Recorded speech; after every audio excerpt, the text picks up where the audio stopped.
Hello and welcome to Health and Wellbeing Live, sharing knowledge and experience from Nottingham City, keeping people informed about issues, people and services supporting health and wellbeing in the city of Nottingham. Welcome everybody. This is a relaxed podcast style production pitched at an interested and informed audience. Little dumbing down here. We're getting to the bottom of real issues and having in-depth conversations. But it is open to anybody to listen and it will be interesting, I think. Today we're talking to Dr Gemma Wilkinson. She is the GP and clinical lead for Nottinghamshire GP Phoenix programme. Those are the people who run the GP fellowship schemes across our area. And I'm Dr Andrew Foster. I'm a GP. I'm a director at NCGPA and I work for the place-based partnership in health inequalities. That's my declaration of interest done for today. So welcome, Gemma. Hello. Hi, thanks for having me. That was great. Thanks for coming along. So Gemma, do you want to introduce yourself and tell us what your current role is? Yeah, thanks very much. So my name is Gemma Wilkinson. As you said, I'm a GP. I work at a practice in Nottingham City. And I'm the clinical lead for the Nottinghamshire GP Phoenix programme. I have also got another role, which I started in the summer, which is I'm a faculty member for the National Primary Care Transformation Team with NHS England. Gosh, that sounds pretty exciting. Maybe there's another podcast to talk about that in the future. So how did you arrive at this role, Gemma? People like to hear a little bit about people's journeys because sometimes people want to follow in people's footsteps or do similar things. So how did you get to where you are at the moment? Yeah, thanks. So, well, I've been a GP. I've been in Nottingham since I started my career as a GP in 2002. And since starting, I've always had an interest in medical education. So I had a position at the University of Nottingham as a teaching fellow for many years. And I was just looking around really for other education-based roles. And I was asked to attend a meeting about this newly formed organisation called the Phoenix Programme. I didn't know much about it. And I went to the meeting and I left the meeting as the education lead for the Phoenix programme. So it was sort of, I had expressed an interest, but it was also, I was very fortunate to be given this opportunity really. And it was all about supporting newly qualified GPs and developing some training. And the colleagues who'd set up the Phoenix programme had other roles or were sort of easing themselves into retirement. So I think I was in this very fortunate position whereby I gradually took over the leadership of the organisation, probably almost without quite realising it. And I think I was very wisely mentored into the role, which was a really lucky place to be and sort of way to develop a leadership role, I think. That's fantastic. And yeah, there's a message there about how to get involved in these things, isn't there? Just attend the meetings, and often you get sort of drawn in and tapped on the shoulder to take on responsibilities and roles. But it sounds like that's been really enjoyable for you. So I guess people out there will want to know, what is the Phoenix programme and what does the Phoenix programme do? Yeah, that's a good question. It probably isn't particularly clear from its name, I would say. So we started back in 2018, and the reason for starting was the CCG, as it was at that time, had recognised there were lots of GPs locally who were approaching retirement. So some colleagues had bid for funding to explore some solutions and had this vision for this sort of workforce support organisation. And that was really before there was a funded national focus on workforce support. So they went out and asked GPs what they wanted and what they needed in terms of support. And that's actually a sort of something we've hung on to right to this day, really. And it's an important part of our model as we've developed our schemes. And that's how it started as a workforce support organisation, concentrating on GPs. And we started very much with early career GPs. And it was all about smoothing that transition from training into post-qualification work. And as a scheme, there was also a scheme established quite early on for GPs who'd been out of work for any reason, often parental leave, but could be any reason. And that was sort of the initial beginnings of Phoenix.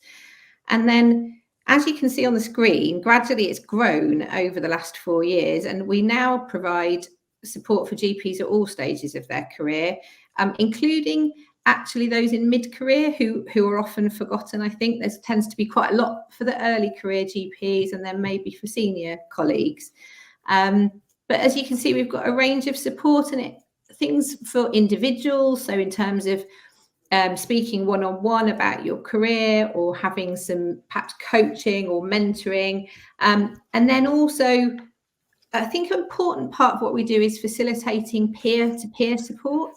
So that might be through education sessions or leadership series in that mid-career area, retirement series for our senior colleagues. And then also, as you mentioned at the beginning, we've got a wide range of fellowship offers for GPs at all stages, really. That's really interesting, Gemma. So you did mention the name, and I've never really thought about where that name comes from, but why is it called the Phoenix Programme? So it was partly where it was based at the beginning. So it was on Phoenix Park, which is out towards IKEA. Phoenix Business Park was the original offices. But I think also there was the connotation of Phoenix rising from the ashes. So it was a bit about rejuvenating your career. And we did speak at the beginning, I mentioned the early career GPs, but we did speak a lot to senior colleagues as well at that start. And I think it was felt that there was that real need to sort of reinvigorate people and sort of relight that fire, I think.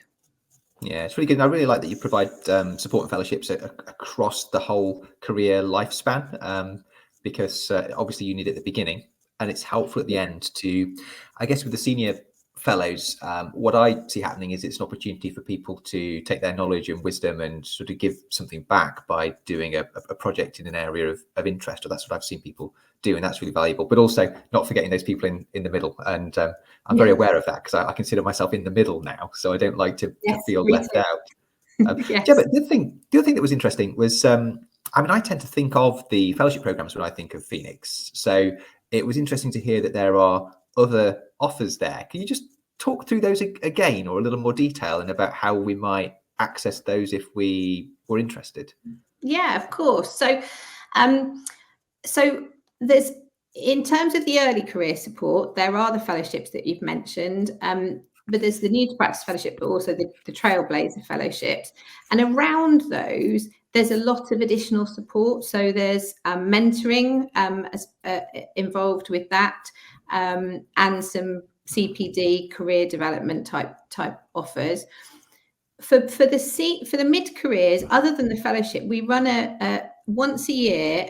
We've run a leadership program. It's free to anyone to join, anyone in Nottingham mid career, and it's a series of events where we invite senior leaders, really, national speakers, local leaders we've had, to share their experience, leadership journey. But then there's also some sessions that the sessions are split, really, so that some of it is finding out about that leadership journey, and then the second part's quite practical, about quality improvement, tools that maybe as mid-career GPs you want to learn a little bit more about. So how to chair a meeting, for example, how to negotiate, some of those sorts of skills.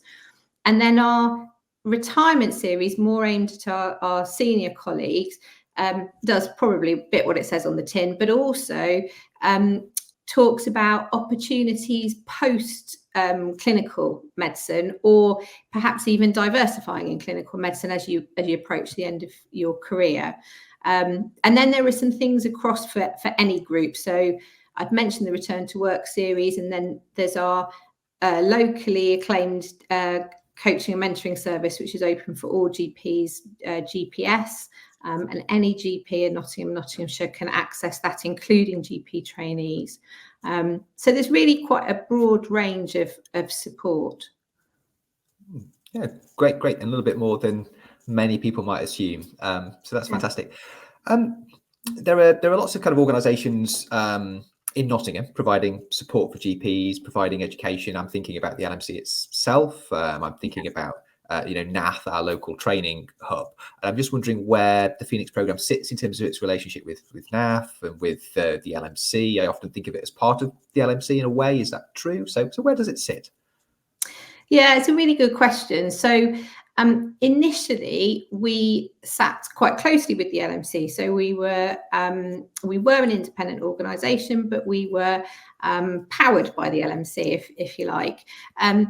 In recent times, that has slightly evolved. So there's probably a greater degree of separation now as Phoenix has grown, and the LMC is perhaps more focusing on the core functions of an LMC, with the Phoenix sitting in a slightly separate arm under this umbrella organisation called Plexus. So we're perhaps a little bit further away from the LMC than we once were. In terms of NAS, our training hub, that they are another local workforce provider organisation.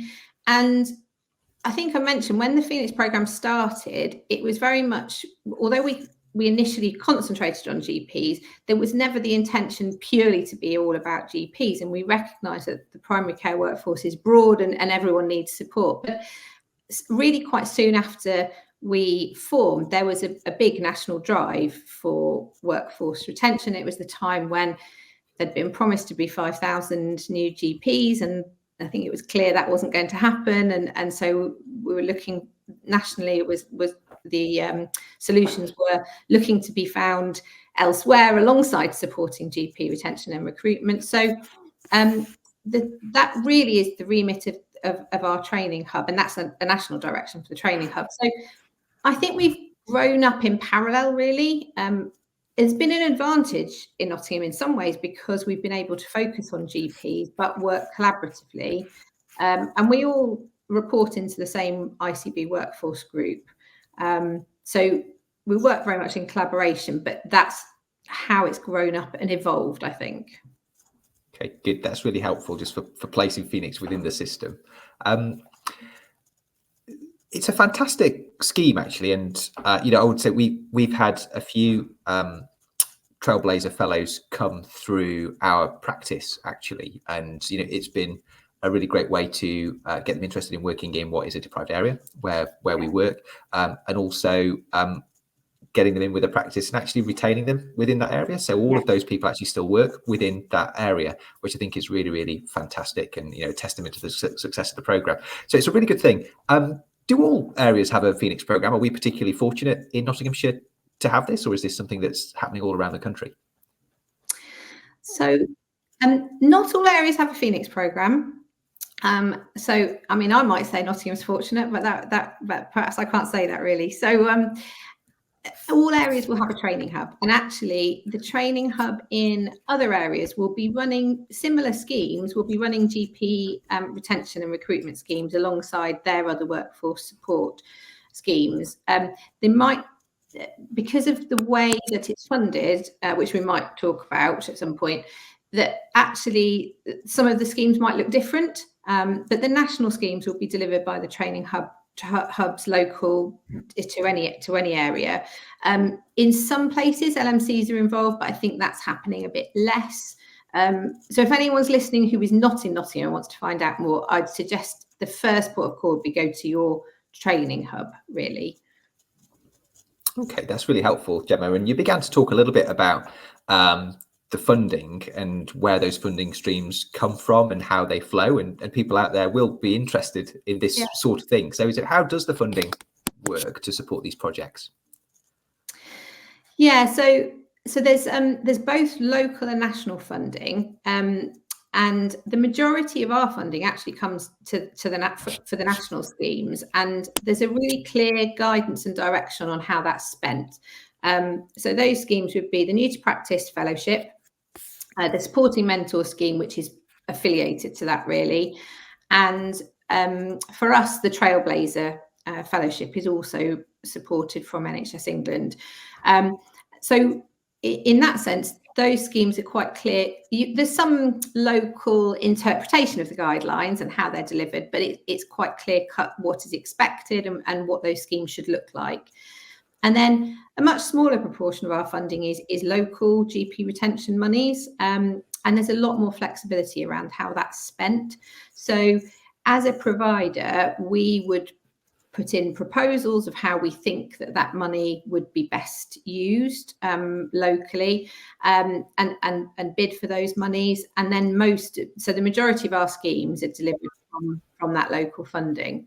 And then every year we would evaluate our schemes, and we have this model really of continuous improvement. So although, I mean, you mentioned Trailblazers, and we're now on our fourth cohort of Trailblazers. But actually, our Trailblazer scheme cohort 4 probably looks quite different to cohort 1, because you learn things along the way, and you would want to improve and evolve those really. And I think one of the things we've done perhaps a bit differently, and is we've always tried to keep our running costs quite low by developing our own schemes in-house. So we haven't really outsourced to many other providers at all. And that means we've got this quite wide range of schemes on that existing budget. I think that has also been a positive for us in terms of developing our local GPs, because it gives opportunities for those GPs to then lead different schemes.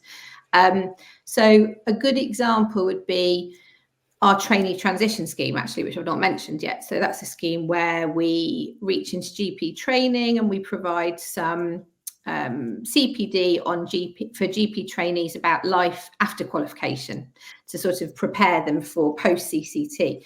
And we have a team of 6 tutors who are all early career local Nottinghamshire GPs who are providing that education. So we are providing some development for them as well at the same time as the trainees, if that makes sense. Yeah, that sounds fantastic. Sort of getting a bit more bang for that buck, really, in terms of the funding, and keeping it within the system, invested in our own people, rather than going to an external provider and helping them develop as an organisation, which is not a bad thing, but it's good for us to keep that money and build the experience within the system. Really good to hear that. Gemma, I was going to ask, and you might have answered this already, really, but did you want to say anything more about the different needs that you are serving with the programmes, and perhaps how those needs were identified, and how it came about, really? Yeah, so I probably have touched on it, haven't I, a little bit, in terms of that recognition way back 5 years ago, when we knew that there were going to be a lot of GPs locally retiring. There was that sort of national drive for GP retention and recruitment. I think it's probably evolved as well, because we know, don't we, that, I mean, being a GP, it's a long career. So some of us will qualify maybe in late 20s, and we're going to be working to perhaps late 60s. So it's really important that I think that we give people that route for a career progression, because I don't think it's as obvious as it perhaps once was. I think in previous years there was the majority of GPs were in partnership roles and positions, and there was to some extent a clear career progression, even with senior partner and that sort of thing.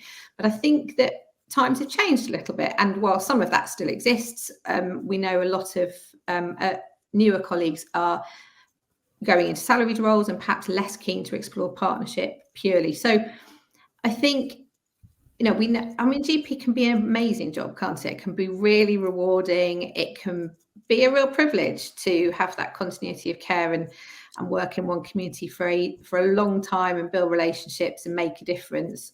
And it's intellectually stimulating and really interesting. But I think it's also got a lot of challenges. You can't talk about workforce without talking about workload. It's really important.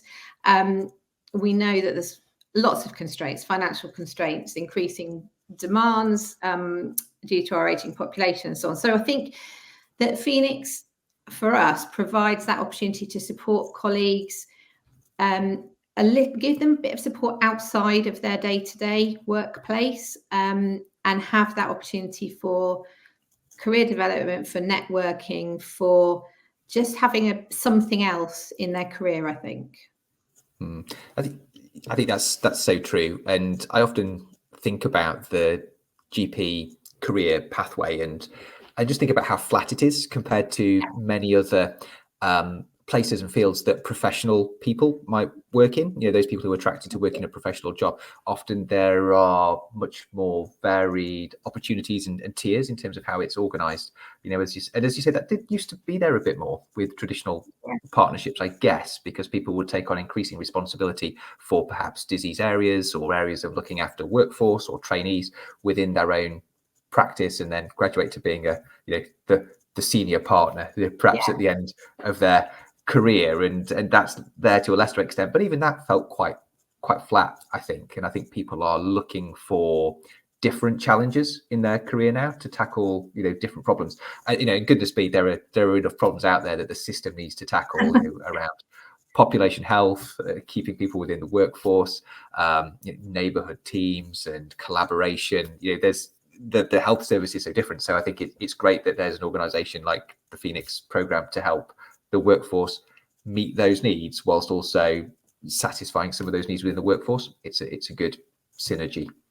So, Gemma, I was going to ask, I'm going to change the order of the questions slightly, because I'm going to ask first, what is it like to be in the program? So there might be people out there thinking, I fancy doing a trailblazer or a mid-career or a late career fellowship, but I'm just wondering what it's like. So what is it like being in these programs?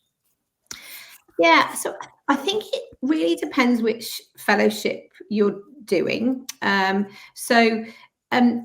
there are definite similarities between all of them. So in all our fellowships, you have the chance of having some protected time, some funded time to step away from the day-to-day clinical workplace and just have some time to think about something different and how you might develop yourself and develop services for patients that might have impact at scale. And I think that goes across any of the fellowships, really. In terms of actually what it involves, there's different amounts of time allocated depending on which fellowship, but in general, it's roughly maybe 1 to 2 sessions per week, which are funded.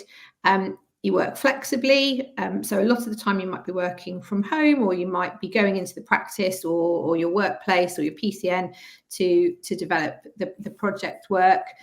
We give quite a lot of support at Phoenix in terms of actually supporting your fellowship journey and what you're learning through that year or 6 months, depending on the program. So we've got a sort of induction program where we try to link people up with each other, but also help you understand what undertaking a project will involve and how you're going to develop and all the things you need to think about early on, how to connect and that sort of thing, right through to the other end and how you might best share what you've learned, and then share it with others, and how that, I think the next step for us is how that then links back to the system, but also propels you forward in your own career. So I don't know if that really does that answer your question? I'm not sure. Yeah, I think it does. Gives a flavour of what it's like, and also I guess one of the main sort of hooks, I guess, for getting people interested in the fellowship is the message that there is an opportunity to have some of your weekly working time funded to develop yourself, but also develop something that's of value to the system and the population in terms of a service or project that delivers better understanding of health or services. And I think that's one of the main draws for the program, as well as the support and those networking opportunities as well that are there, which I think are really fantastic. So yeah, I think you've answered my question.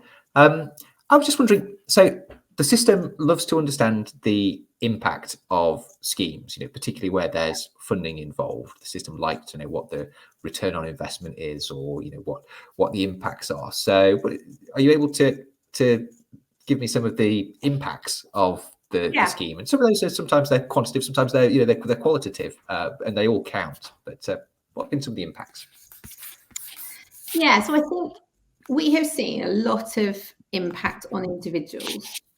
So if you look at somebody undertaking a fellowship, and how they have grown over the year.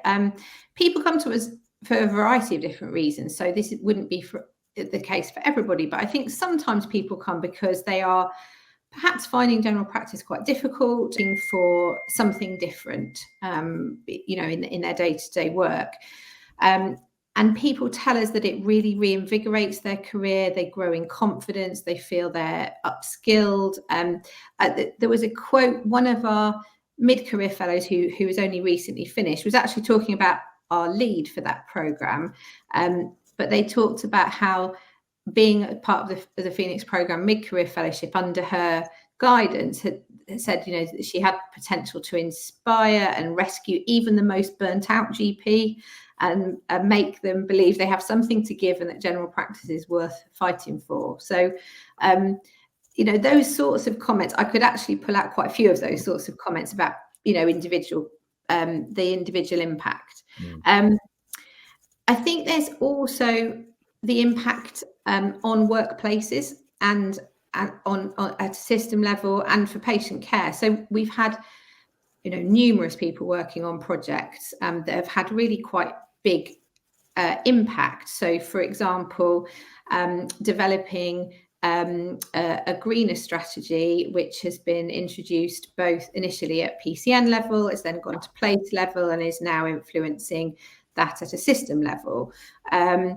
There are people who have worked on individual clinical areas and developed, for example, a frailty toolkit, which is now being used not only in their PCN, but is being picked up at place level across the system.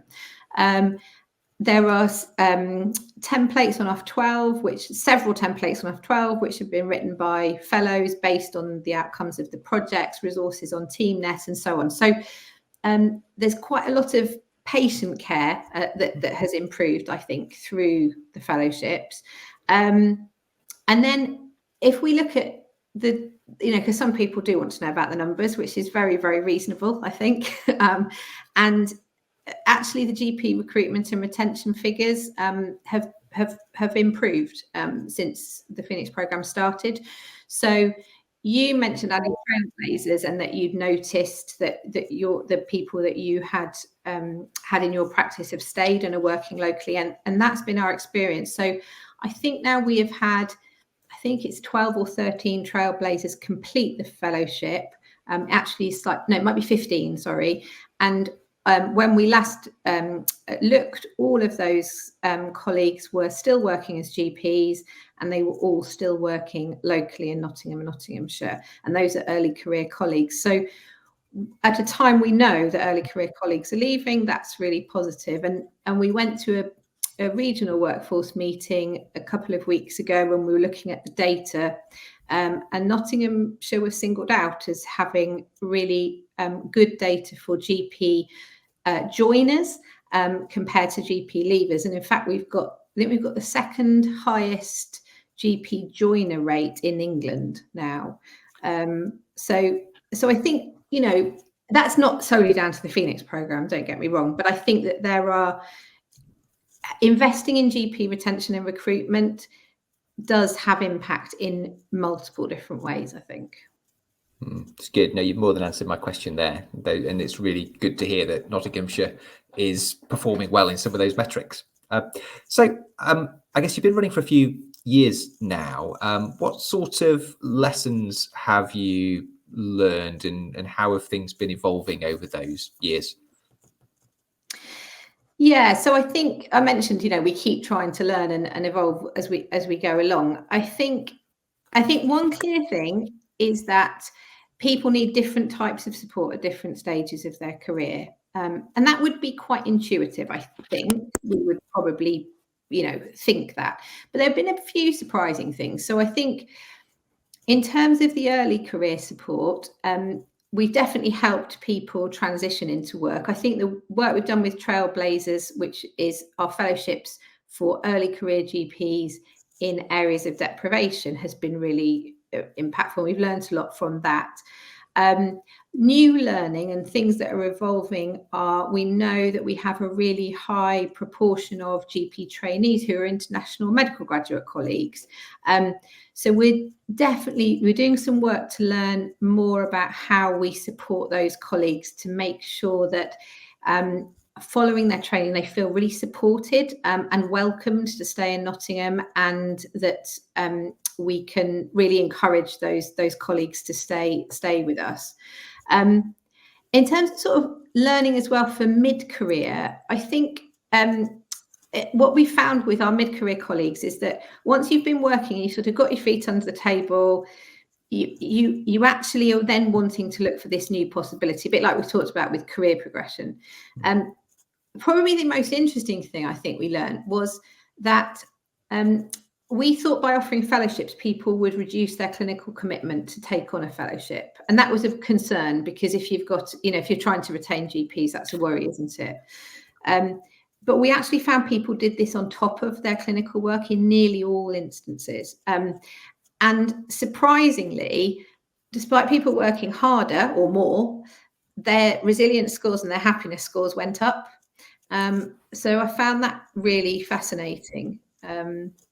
Gemma, that's really interesting, because I remember early discussions about fellowship schemes, and you're right, that was one of the fears and sort of potential criticisms of these schemes, that they would actually inadvertently draw people away from clinical practice. So it's great to hear that you have found and have evidence to show that that's not the case, and actually has a positive effect on the time they spend facing patients. So I just thought that was really important to mark that. That's really good news. Yeah, thanks. Yeah, I think we were surprised by that finding, if I'm honest. And I think the senior career colleagues do want to give back, and we struggled a bit with that as to how do you justify funding senior colleagues to do a fellowship when they're perhaps not going to extend their clinical career. They might have already decided they're retiring, but actually what we found is they have so much valuable skills and knowledge to give back, that actually, if they're working on something which supports their fellow workforce or the system, then that's really, really beneficial. So I think it's very justifiable funding those colleagues who otherwise would leave with all that knowledge and expertise and skill, and they just would be lost. So that's been a learning thing. And I think probably the other thing to think about is really that we can support individuals, but it's really important that we perhaps turn to our workplace a little bit as well, and just think about in our own workplaces the culture we're setting for workforce. And it's really hard. I'm not saying that that's an easy thing to do at all, but I think that's probably the other part of learning, that once people have been supported as individuals, that they continue to feel supported in their place of work as well. That's fantastic. So I guess as we're coming towards the end of this conversation, I'd like to ask what next for the Phoenix programme and the fellowship schemes. As you look into the future, what do you see as the evolution or change for the scheme? Yeah, so from a GP perspective, I think probably there's a real need to focus on leadership and how we find and empower and encourage our next generation of leaders. And I think that Phoenix could have a role to play there. I mentioned some of the metrics that were really positive, but I think one of the things that we knew already, because of the reason Phoenix was in existence initially, was that partnership numbers are falling, and they're falling nationally. So how can we already have a partnership program, but how can we perhaps evolve that to encourage more colleagues into partnership? And then I think the next big piece of work next for Phoenix is thinking about that workplace culture, but also sharing those lessons we've learned with other colleagues. And we're very fortunate to be starting some work with non-clinical colleagues in the new year, in 2024. I'm really, really excited about that, because I think our non-clinical colleagues have not perhaps received quite the same attention, I think it would be very fair to say, in terms of workforce support as clinicians over the past few years, and have a very, very challenging job. I think we would all recognise. So I'm really looking forward to putting some of what we've learned into supporting non-clinical colleagues.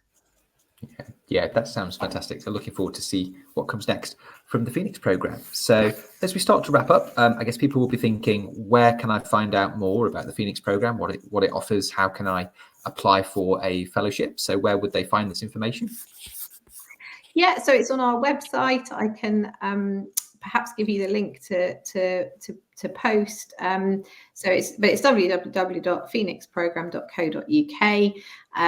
And all the information's on there. Anyone can join. There are some areas that are protected, but you can join for free and just have a browse around and see. I'm very happy to be contacted personally, and our email address is info@phoenixprogram.co.uk. That's great. And I guess there might be people out there thinking, oh, I'd like to maybe start a fellowship program within our area, within our training hub. So I guess those people can contact the Phoenix programme as well. Absolutely. Yeah, I'm really happy to. We have talked to people from other areas, very happy to have a conversation. Yeah. Good. And then the final question, which we're asking everybody in this podcast series, is what would you like people to do next? Almost immediately, what should they do next after finishing listening to this podcast? They're there with their phone. They might be able to look something up, go somewhere, make a note to do something later. What would you ask people to do?